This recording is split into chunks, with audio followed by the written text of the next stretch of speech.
Belle journée les amis. Aujourd'hui j'ai envie de partager avec vous ma découverte de ce magnifique oracle, The Green Wheel Oracle by Daniel Barlow.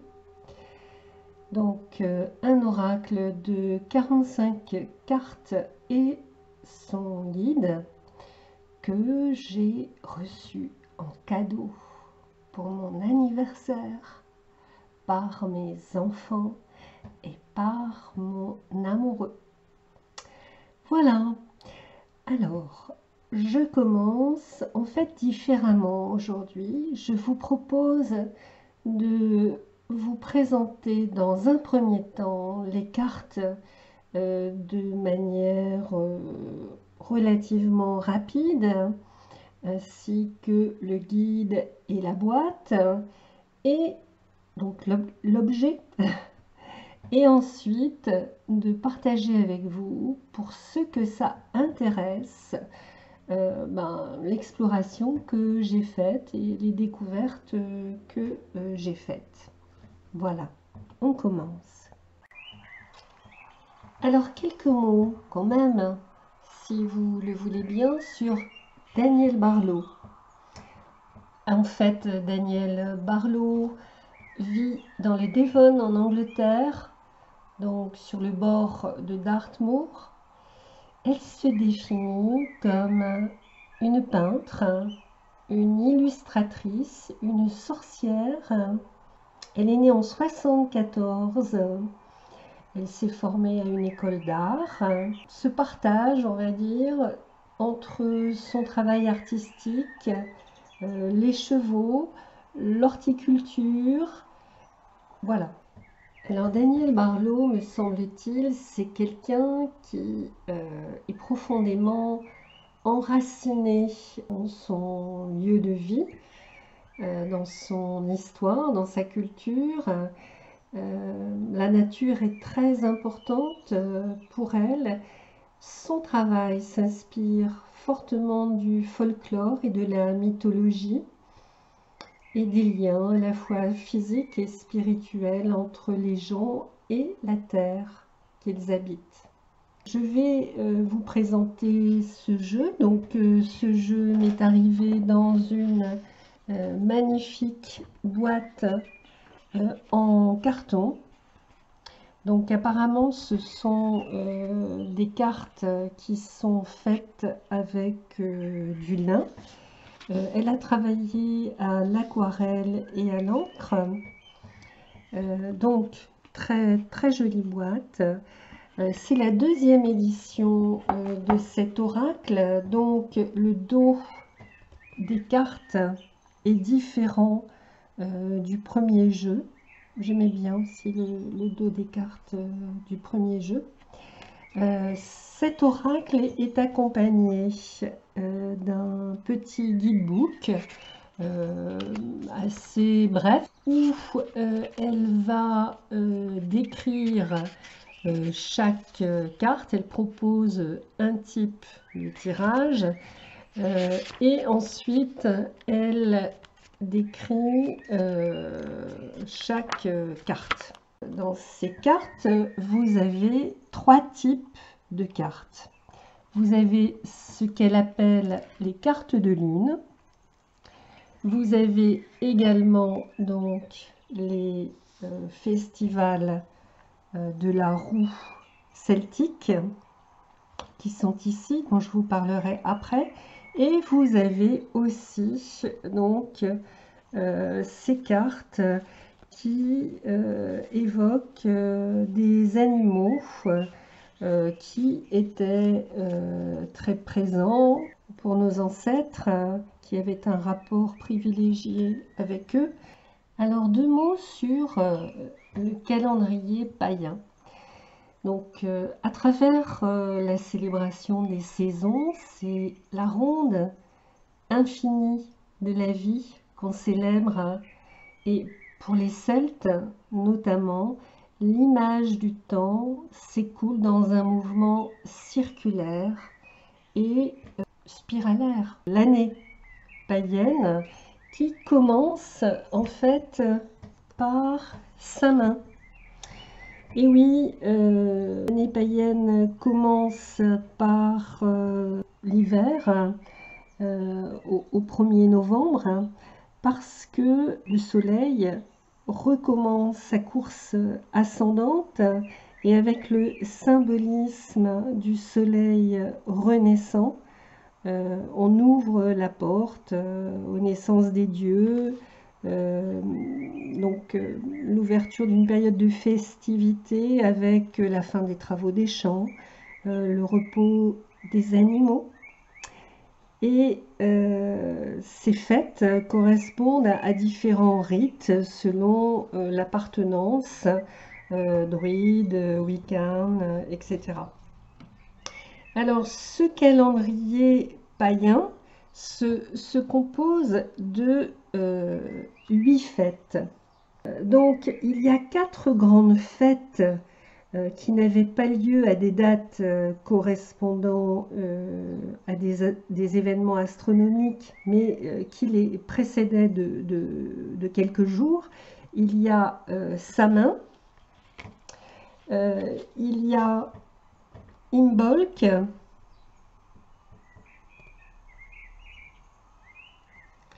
il y a Beltane ou Beltane, qui correspond donc à l'été. Donc Imbolc, donc printemps, Beltane, l'été, et Lughnasadh, j'arrive pas bien à le prononcer, Lughnasadh, c'est l'automne, hein, au 1er août, c'est déjà pour eux l'automne. Alors, ces fêtes, comme je vous le disais, elles étaient liées à des événements terrestres, des événements guerriers, hein, parce que c'était aussi des guerriers, des événements à la vie végétale, à la vie animale, et puis à la déesse mère. Donc, ces événements étaient plutôt de nature lunaire. Mais il y avait aussi des événements solaires. Donc, il y avait les solstices d'été et les solstices d'hiver. Le solstice d'hiver, donc les solstices, c'est le moment où le jour est soit le plus court ou le plus long. Donc le solstice d'hiver fait face au solstice d'été. Et puis nous avons également dans ces événements solaires les équinoxes de printemps. Donc il y a Ostara, donc équinoxe, le jour est égal à la nuit, équinoxe de printemps, et aussi l'équinoxe d'automne, Mabon. Voilà. À ces fêtes ou festivals se rajoutent des esbats. Ce sont des nuits de célébration au nombre de 12 ou 13, en fonction du nombre de pleines lunes dans l'année, ce qui me fait dire, mais je me trompe peut-être, il n'y a pas de souci, qu'on est là dans une représentation de la Wicca. Daniel Barlow indique que dans sa pratique, la nouvelle année commence alors que l'année tourne autour de son point de pivot dans les jours les plus sombres de l'hiver. Pour elle, la première lune, c'est la lune tranquille. La lune tranquille, donc décembre, janvier. Ensuite, nous avons la lune montante, janvier, février. Ensuite, nous avons la lune du voyageur. Vous voyez comme on voit les fibres de la carte. Donc la lune du voyageur.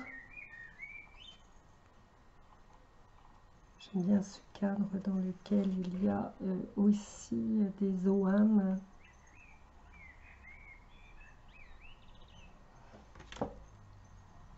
Il y a la lune de naissance, donc lune de naissance mars-avril.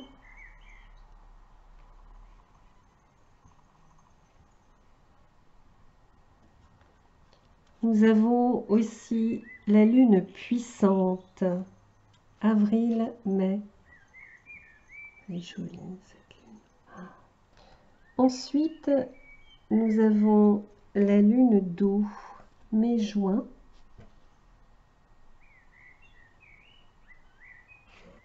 Et on a ici les repères.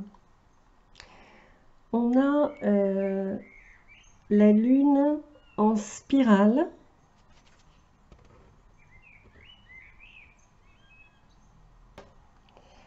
La lune des voyageurs. Moi, je l'aurais plus vu comme la lune spirale, mais bon. Ensuite, nous avons la lune des tisserands, juillet-août. Donc nous avons maintenant la lune des moissons.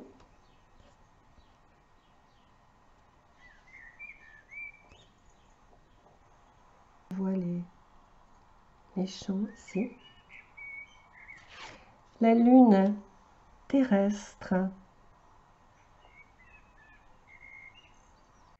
La lune chantante.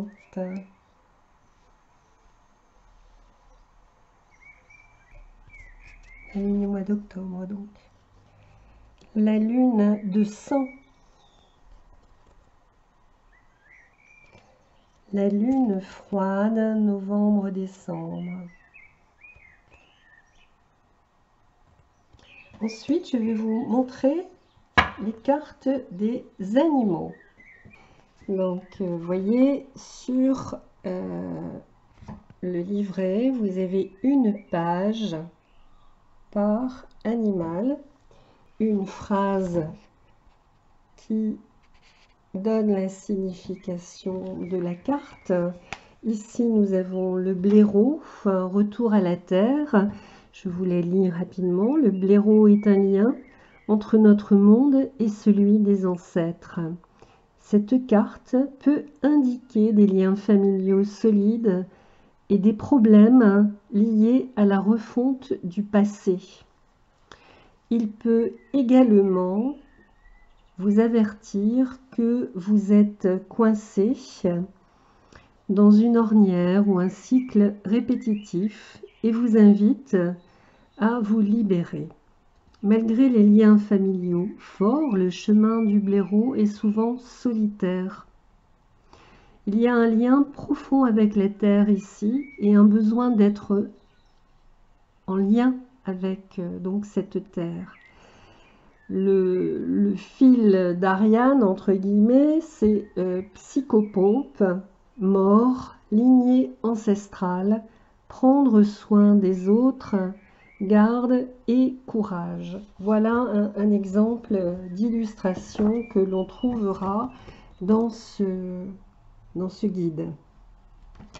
Ensuite, nous avons le sanglier, ralentissez le rythme.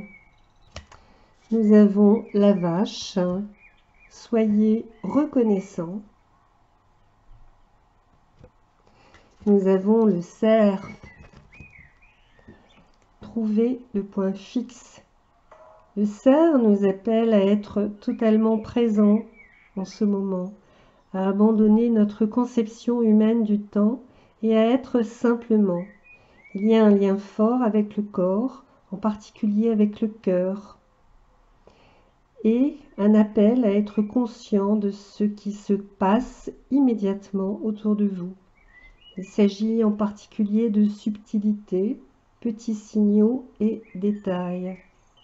Donc les mots-clés, intemporalité, être dans l'instant, conscience personnelle, rythme cardiaque, santé. Le renard, adaptabilité. Là, je pense à Célia qui aime le renard. Ensuite, la chèvre. Loin. Vous êtes aimé. La chèvre, c'était changer de perspective. Le lièvre, avec ses jolies oreilles. Regardez sous la surface. L'abeille chérie, l'abeille. Travailler ensemble. L'abeille à miel. Ensuite, la pie. Rejoins la danse de la vie. Ensuite, le hibou.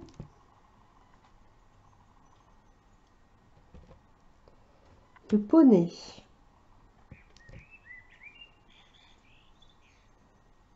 Le corbeau. Le corbeau, c'est montrer le chemin. Celui-là, c'est mon préféré. Robin, le rouge-gorge, franchir le seuil. Oh, c'est trop beau. Le saumon, retour à la source. Le phoque. Détendez-vous. Le serpent, rêve profond. L'araignée, formidable araignée. Écoutez attentivement. Grande couturière devant l'Éternel. Le crapaud, si bien connu, derrière un crapaud se cache le prince charmant, pour ceux qui y croient. Faire les choses bien. La belette, protège ta paix. Le chat sauvage, faites-le maintenant. Le loup, nomme des peurs, j'aime beaucoup. Avec cette ombre qui semble gigantesque. La souris des bois. Donc la souris des bois, c'est diligence et humilité. Woodmouse est la carte à la fois du guérisseur et du héros méconnu. Elle représente le travail discret effectué dans les coulisses. Cette énergie appelle souvent l'altruisme et le travail pour le plus grand bien. Donc les mots-clés, guérison, connaissance des plantes, humilité, altruisme, habilitation, foyer. Et pour finir, le troglodyte, crois en toi-même. Il vous appelle à avoir confiance en vous.